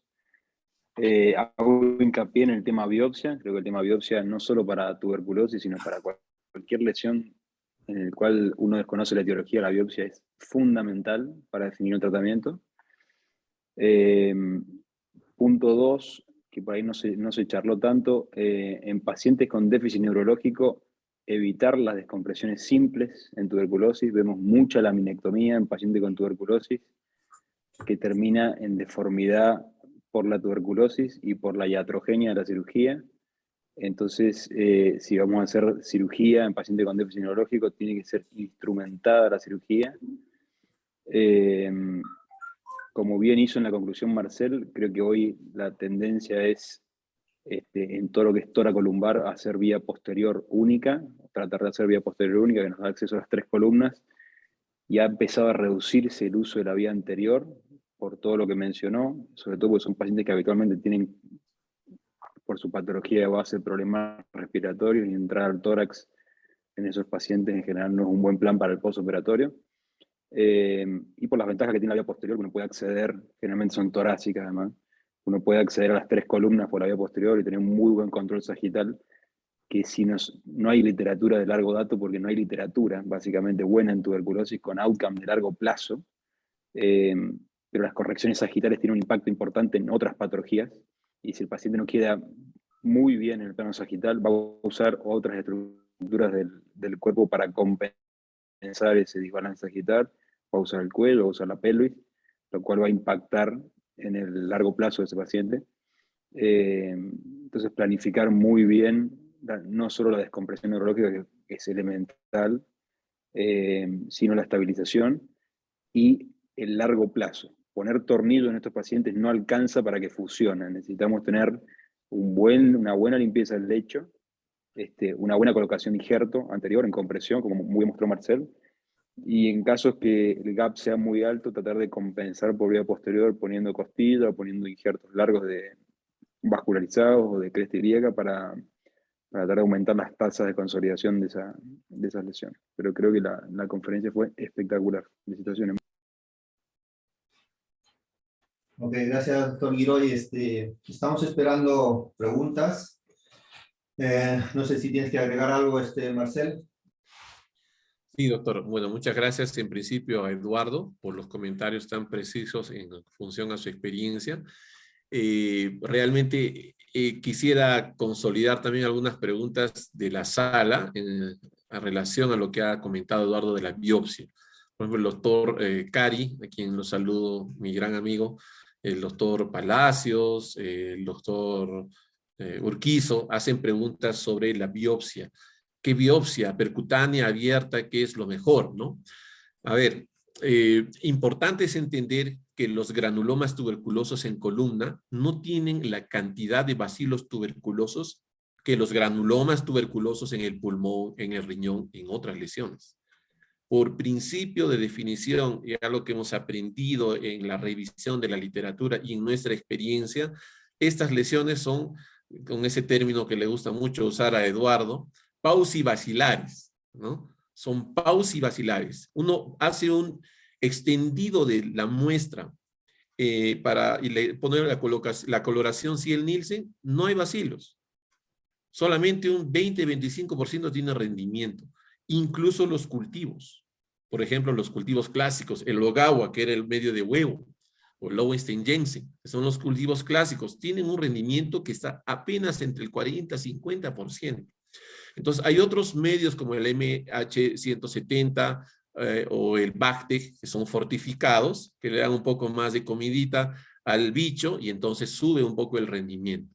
De modo que el estudio microbiológico es fundamental dentro de lo posible y para eso a veces hay que desarrollar una biopsia repetida o varias tomas de muestra un poco más profundo, más superficial, hacer como una especie de abanico de objetivos.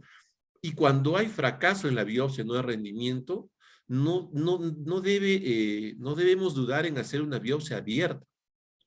Que es recontra importante, más allá que podamos demostrar el bicho, establecer por GenExpert la sensibilidad.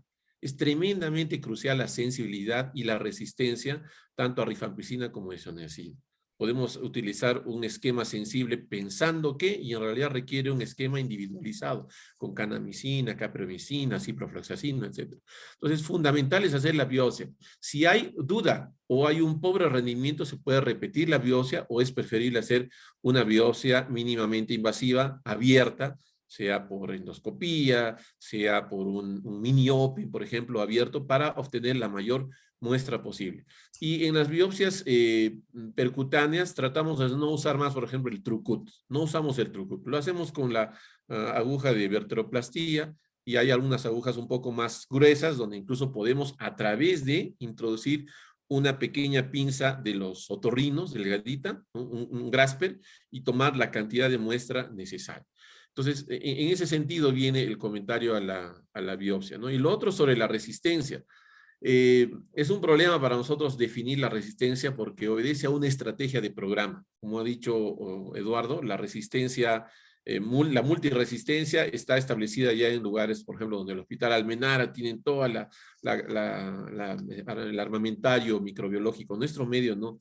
Y a veces tenemos que enviar las muestras del GenExpert al 2 de mayo o al INS y nos responde muestra mal preparada, mal enviada. Todavía no hay mucha cultura al respecto. Entonces, las propias guías de manejo, por ejemplo, que nos dicen qué tiempo se deben utilizar el tratamiento quimioterápico en relación a casos de resistencia, tienen que modificarse. ¿Y por qué no?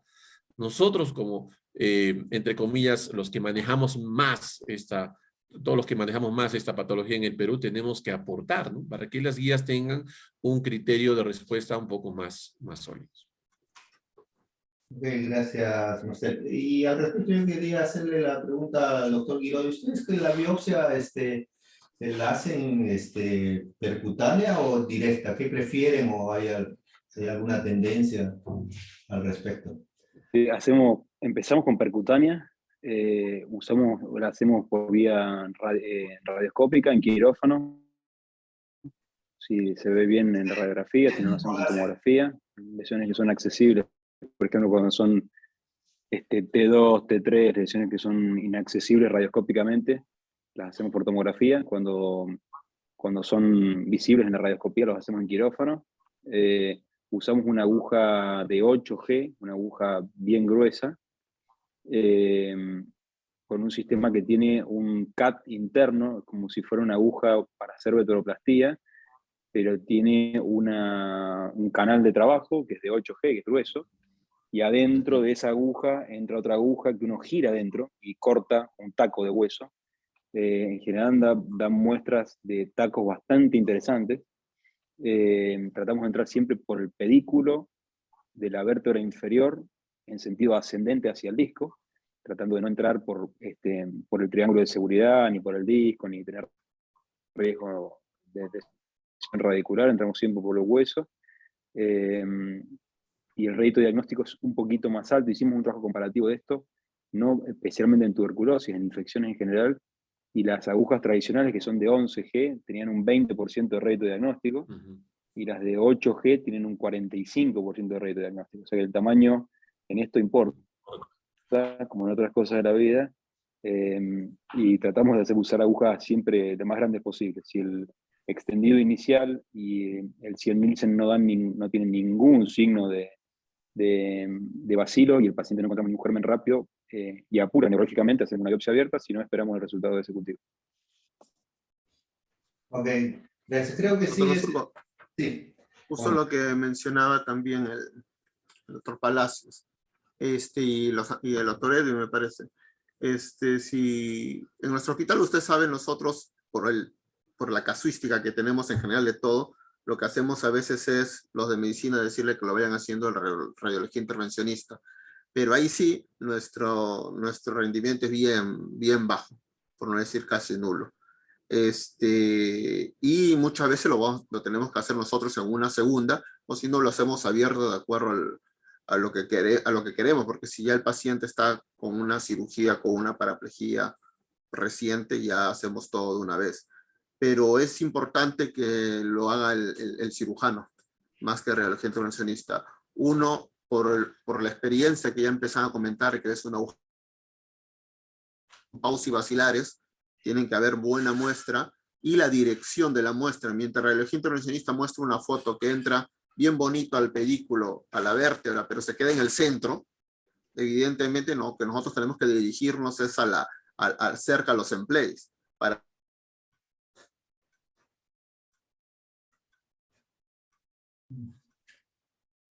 Y qué pena, parece que se fue. Mientras, Marcel, ¿puedes responder la pregunta del doctor Hoyos? Claro, por supuesto. En relación si la biopsia la hace radiología intervencionista o neurocirugía, pues sí, va a depender también de la ¿se me escucha? disponibilidad del hospital, ¿no? Sí, adelante, Eduardo. No, decía que los radiología intervencionista ponen la imagen, uno ve, porque ahora lo ponen en el PACS, y se ve que está en el centro de la vértebra, y como dijo el otro Giroy, lo que se debe hacer es entrar por el pedículo, pero y dirigirse hacia lo que es cerca al empleo, y en la parte más anterior posible, donde normalmente empieza el foco infeccioso, donde podemos encontrar algo más de bacilos, ¿no? ¿Ustedes encuentran rendimiento en el acceso? Sacando el acceso, punzándolo el acceso cuando hay. ¿Ven muestras? Nunca. Siempre son organizados los abscesos, ¿no? Por lo menos es muy raro ver abscesos que uno que se imagina que entra y sale líquido, purulento. Eso se ve en las piógenes. Las tuberculosas en general están bastante organizados, ¿no? Son bastante fibrosos. Es raro encontrar pus que salga en una biopsia en una espondilitis tuberculosa. Por lo menos creo que tengo un solo caso en el que salía pus, todo el resto entra la aguja y es duro, ¿no? Uno piensa que va a ser líquido y siempre es duro. Sí, realmente, como decía, si el radiólogo está a disposición, podría, por la casuística, por la carga de pacientes, desarrollar la biopsia. Pero en el hospital donde yo trabajo, tenemos radiólogos generales, no son radiólogos intervencionistas. Y el arco en C que tenemos está en sala de operaciones, porque no tendría sentido que el arco esté en radiología cuando ellos no lo utilizan. Entonces, de preferencia lo hacemos nosotros. Por eso tenemos una cantidad apreciable de biopsia, porque nosotros lo biopsiamos, no hay quien lo haga. Tenemos que hacerlo nosotros. Y si, por ejemplo, hay que dirigir hacia el emplay o hacia el disco mismo, o hacia el absceso, también depende de la configuración de cada paciente, ¿no? De cada lesión espinal. Entonces, esos estilos de variación o variabilidad en la biopsia están sujetas a cada caso en específico, ¿no? Después, el doctor Alfredo dijo que también hay una cantidad apreciable de pacientes que son laminectomizados, y eso es verdad. Recibimos pacientes laminectomizados como de emergencia y agrava su déficit, porque obviamente el secuestro anterior, la jibe interna, pues propulsa hacia el cordón medular y listo, o sea, el paciente simplemente termina empeorando y vienen de otras realidades, de otras ciudades o de otros hospitales y nos ponen pues en aprietos para un reto terapéutico mayor. Entonces, evidentemente, para desarrollar una estrategia quirúrgica hay que comprender la fisiopatología de cada caso. ¿Cuál es el problema? Es una lesión anterior con colapso y una cifosis que vulnera la estabilidad sagital o coronal, o es básicamente una compresión posterior. Por eso, si bien hay guías, si bien hay estrategias, cada caso tiene que manejarse en forma individualizada. Me pareció recontratinado el comentario del doctor Guiroa a ese respecto. Ok, tienes una pregunta del doctor Hoyos, no sé si la has leído, Marcel, acerca de la decisión del tratamiento agresivo en qué momento. No sé si la... Sí, por supuesto. El doctor Carlos Hoyos dice, buenas noches, tengo un paciente con TB, probable que termina entre un tratamiento médico y antibiótico conservador por la parte quirúrgica inicial y posterior manejo quirúrgico dependiendo de la respuesta clínica y teniendo la idea de la deformación final entre quirúrgico más agresivo inicial. ¿Existe algún parámetro clínico imagenologíco de dicha decisión? Bueno, algunos parámetros generales de referencia lo hemos establecido para determinar si la lesión representa una TB complicada o no complicada. En cuanto, por ejemplo, a la TB no complicada, mientras tiene una angulación menor, en todo caso menor de 10 grados incluso, y no afecta a la estructura con dolor leve o tiene un déficit mínimo o ausente, se prefiere un manejo de orden conservador. Pero más importante que la decisión de decir, va o no va a cirugía, si uno determina el tratamiento conservador es hacer un seguimiento estrecho, si es necesario cada 2 semanas. Cada 2 semanas y una radiología que permita más o menos mensurar junto con el reposo absoluto de esos pacientes y con un bracing o un corsé en hiperextensión que le permita manejar más o menos algún grado de contención externa. Eso es fundamental. Hace poco hemos operado a una paciente a quien se le hizo una biopsia, fue un BK positivo, entró a tratamiento conservador y alguien le dijo, puede hacer normal sus actividades, pero me duele, sí, pero no pasa nada, está en biopsia y está en tratamiento. Y la paciente deterioró hasta una gran cifosis y terminó en cirugía, ¿no? Entonces, importantes, además de establecer los criterios, facilitar el seguimiento estrecho y algunas medidas conservadoras. ¿Qué es conservador? Pues reposo absoluto, le colocamos mayormente un corsé y hacemos un seguimiento de inicio telefónico, luego presencial, estrecho con el paciente, ¿no? Ok, gracias. Bien, no sé si quiere agregar algo, doctor Guiroy. No, creo que se han tocado todos los puntos importantes de la fisiopatología. Si uno entiende, como bien decía Marce, si uno entiende cuál es la génesis del problema, que es anterior, y entiende cuál es el objetivo de la cirugía, la descompresión sola por vía posterior solo empeora fisiopatológicamente el paciente, sacándole la banda tensora posterior, que es la única que lo mantiene erecto. Uno saca uno entiende la buena intención de hacer la laminectomía por hacer algo de compresivo, pero el paciente termina empeorándolo, como pasa con las metástasis. Entonces, mejor no hacer daño y no hacer nada y esperar el tornillo si hay demora o lo que sea, o derivarlo a un centro de mayor complejidad, que complicarle la vida al que va al tratamiento definitivo, que tiene que hacer una revisión de un paciente ya operado, que es generalmente más sifótico que el original. Creo que es un punto importante para el que no está en un centro de referencia y no recibe estos pacientes es mejor esperar y derivar al paciente que por hacer algo, por esa intención de hacer algo. Lo mismo pasa en trauma. La minectomía descompresiva es una fractura tipo B y el paciente termina empeorando. Es mejor no hacer nada que hacer algo. Gracias. Eduardo, ¿algo más? Sí, me uno también a la parte de la laminectomía, debe estar proscrita, no se debería hacer. Y regresando a las indicaciones, en realidad es individualizado. Nuevamente, si siempre ver lo más importante es deformidad y déficit neurológico. Si hay deformidad a nivel torácico que ya supera, como dijo el doctor Marcelo, los 10 grados, quizás por ahí en alguna literatura 30 grados lo ponen. Hay que ir pensando en ver el riesgo de operar por la deformidad. Y no solamente vía posterior, evidentemente también tiene que ser con un soporte anterior por la vía posterior, ¿no? Con un costo de transversectomía o transpedicular, cislumbar, etc. Y lo otro es el déficit neurológico.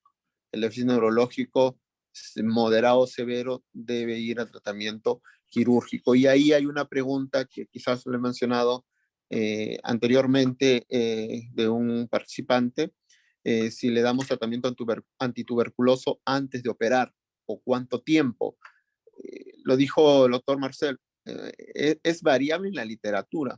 O sea, la mayoría, el consenso más o menos va que sí, si no hay un apuro, o sea, si tiene un grado moderado, ¿no? Un Daniels 3/5, que ya sabemos que se va a operar, y no es un fragmento óseo que lo está presionando, sí, probablemente le voy a dar 3-4 semanas de tratamiento antituberculoso y lo llevo a cirugía, pero si es una paraplegia, una paraparesia severa, y ya no me da el tiempo, vamos a tener que operarlo antes, con el inicio de 1 o 2 días nomás del tratamiento tuberculoso. Lo ideal es que sus parámetros inflamatorios estén en disminución, sería lo ideal, pero igual, o sea, hay que operarlo, básicamente.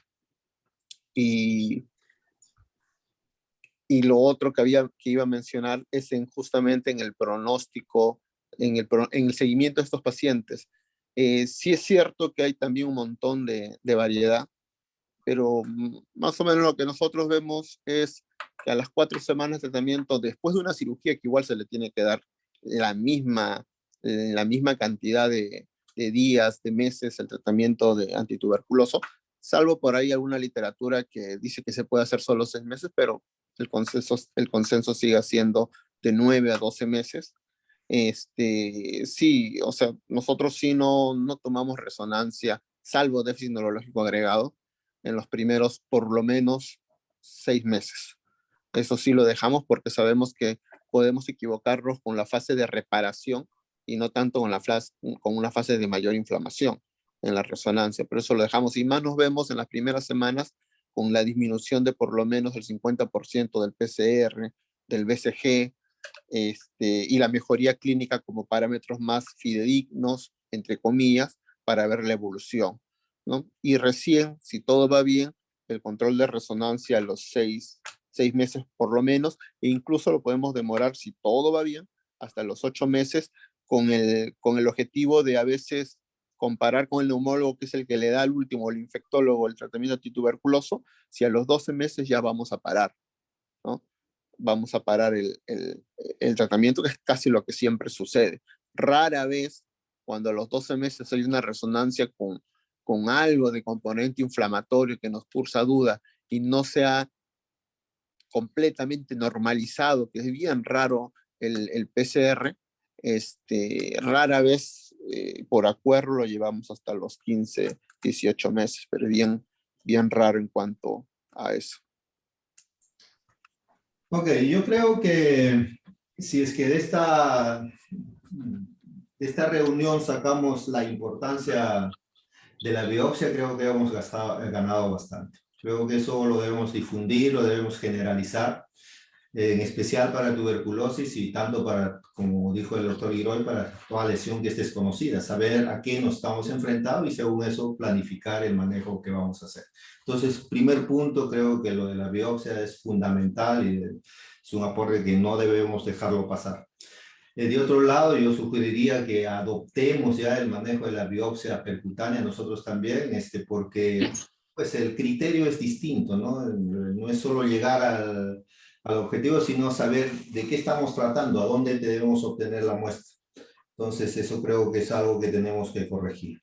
Por otro lado, creo que en tuberculosis, lamentablemente no sabemos mucho, a pesar de la cantidad de pacientes que tenemos, y la prueba está en que no tenemos protocolos definidos, ¿no?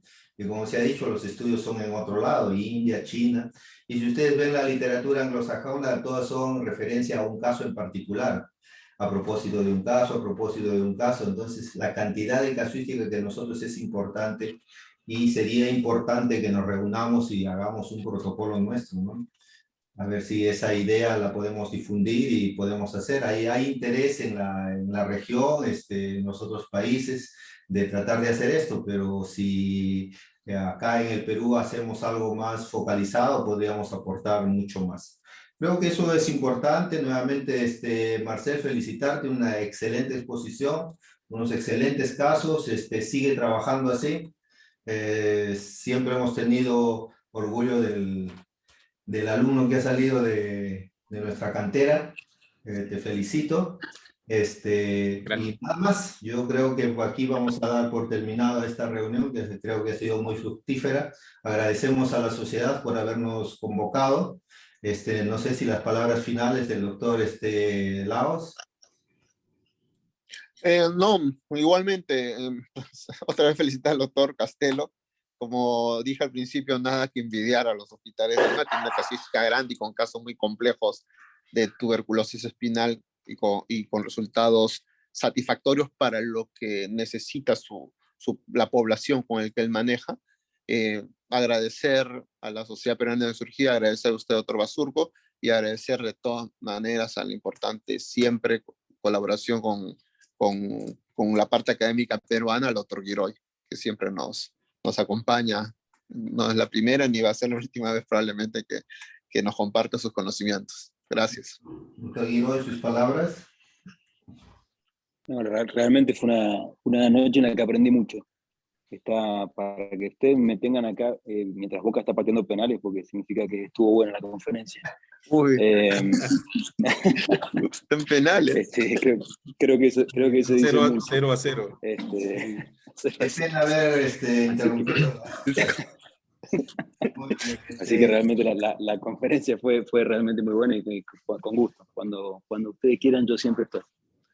Que no patee aquí. Muchas gracias, doctor Giroy, de mi parte, por la gentileza de aceptar la invitación. Muy amable, doctor. Sí. Un gusto. Iba a decir, ya se despidió Marcel y yo agradezco la convocatoria de la sociedad y los dejo con el doctor Mao para que cierre la sesión. Muchas gracias conmigo. Gracias, doctor Basurco. Sí, quería agradecer de sobremanera al capítulo Sur Cusco a través del doctor Marcel Castelo. Ha sido una presentación brillante que nos ha permitido tener una nueva visión de una patología muy frecuente en el Perú, que se maneja en todos los hospitales. Creo que los conceptos que ha vertido, las imágenes, el manejo y la sistematización de la información, que es importante, pues es un ejemplo para que nuestros colegas, nuestros médicos residentes, médicos jóvenes, opten por este manejo con mucha dedicación.